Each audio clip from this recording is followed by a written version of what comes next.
Good morning and shalom. Shalom to the bride of Messiah. Shalom to the 144,000. And shalom, shalom to the nation of Israel. For you are the bride of Yahuwah, and Yahuwah is the God of Abraham, Isaac, and Jacob. This is to be a short video today. As you probably see, yes, I am late getting out the fourth new moon report. And I do apologize. This got things going on too much sometimes. And things get away from me. However, just want to give you a short report so you are aware that the fourth new moon has been sighted. And I first want to give a thank you to Brother Kiefer. Okay, I want to show you the images he has sent me. Okay, let's see, can you see it? Let's see here. I know it might be kind of hard in this photo. Let me see, can I blow it up? But it's right there, that little sliver when that light don't hit. But it's some beautiful photos he sent to me. Okay, let me see, can I find you another one? Let's see how this look. About the glare. I don't know if you can see it. There it go. Right in there. It's kind of faint. And I know it's kind of hard to see these images from a cell phone. But when I come out with the full report of the fourth new moon, you will have a better access to these images. So they started the new moon on June the 22nd at sundown, and his timing of sighting it was at 8:16 p.m. Okay, just want to make sure you have it.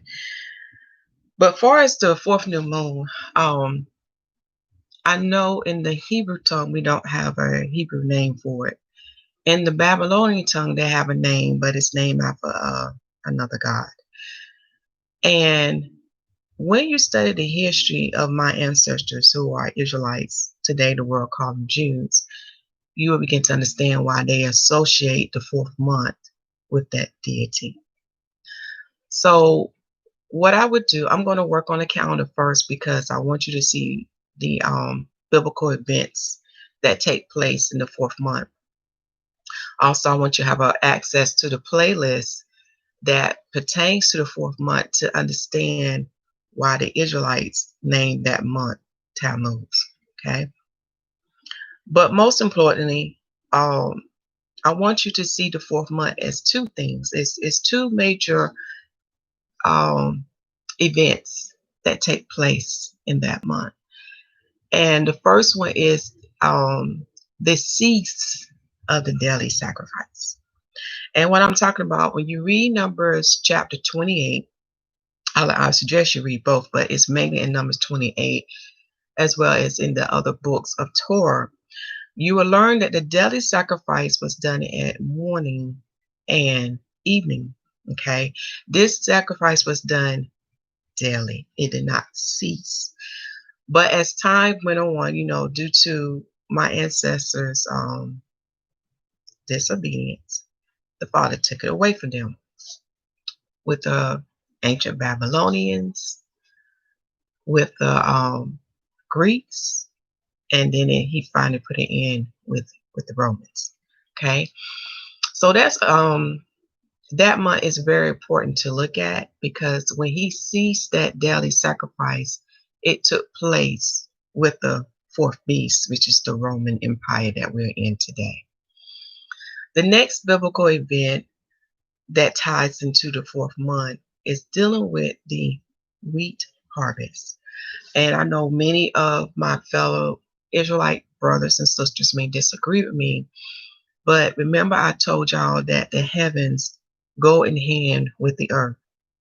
The two work together. When the heavens give the signs, the earth play it out. It manifests it, bring it forth.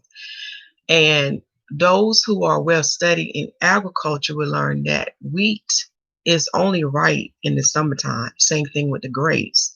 When you read the book of Numbers, look at what take place when the Israelites into the land of Canaan, I do know it took place around that 4th month.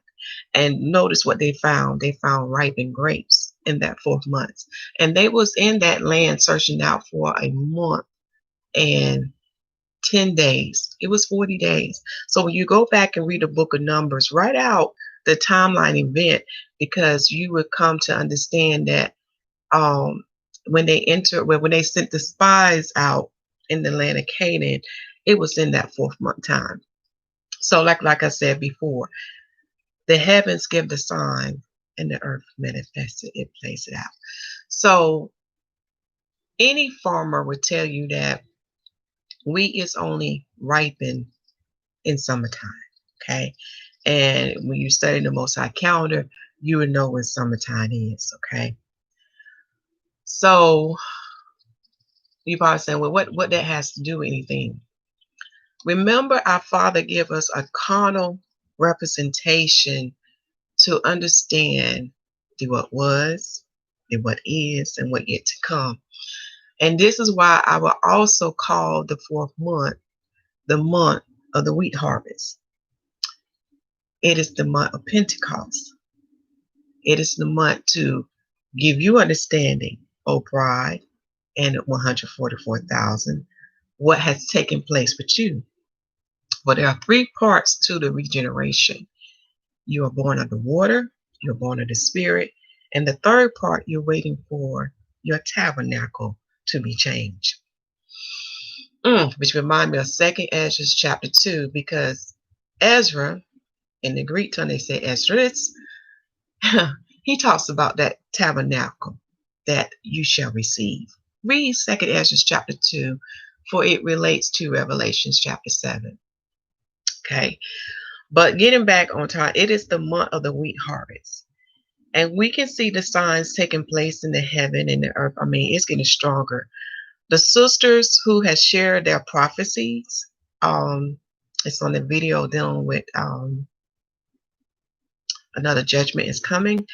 They posted their prophecies, and y'all, things are manifesting themselves.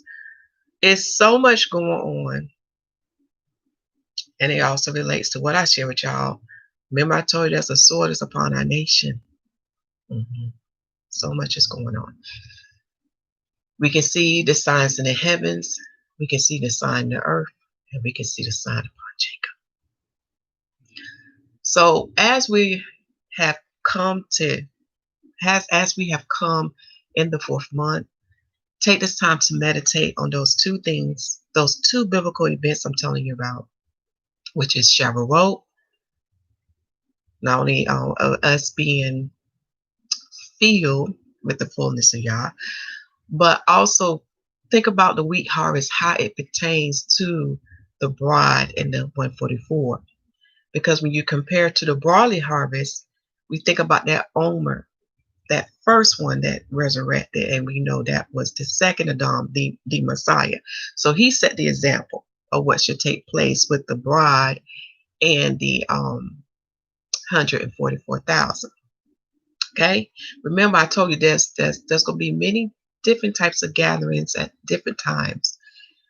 So I want you to start meditating on the wheat harvest. Look at what takes place with the wheat, because it's a deep spiritual message behind that. And the bride in the 144 is going through it. He is purifying us. He is refining us. He is trying us so we can become white. And again, I don't need you to be carnal in this. I need for you to understand what the Hebrew word means for white, which is the band, and shach, if I said it correct, is T-S-A-C-H. I need for you to grasp these spiritual things. It is time for you to graduate. Okay. The same that he did with Job. You know, Job had a great understanding of the righteous acts and keeping those righteous acts. But it was time for Job to graduate to the higher spiritual level with the Father need for Job to come to. Okay. So that is the same thing that he needs for us, O bride, and 144. But for our brothers and sisters who are in the nation of Israel, who are Israelites, Another thing will have to take place for them, for those who understand biblical prophecies, but they have a hardened heart. The heart is uncircumcised, and they're not born of the Spirit. So something else will have to take place for them. So just to wrap everything up, the new moon was seen on June the 22nd at sundown. I think the 22nd, let me see what day it falls on Satan's calendar, which is the Gregorian calendar. Okay. It fell on Monday, so it was seen on Monday at sundown. Okay. As far as the two magical biblical events, it is the month, the fourth month is the month that the daily sacrifice has ceased. It is also the month of Shavuot, the month of the wheat harvest. All right. Stay tuned because I will be putting out another live video because I had a dream and I'm going to need your help with this dream. Again, Father speaking. All right. I love y'all. Continue to preach that the kingdom of heaven is at hand. It is truly at hand. Make sure the people receive salvation as written in Romans chapter 10 and baptize them in the name of Yahusha HaMashyach. For the Lamb set the example of the water baptism and the Holy Spirit baptism, and the apostles continued in both. Shalom.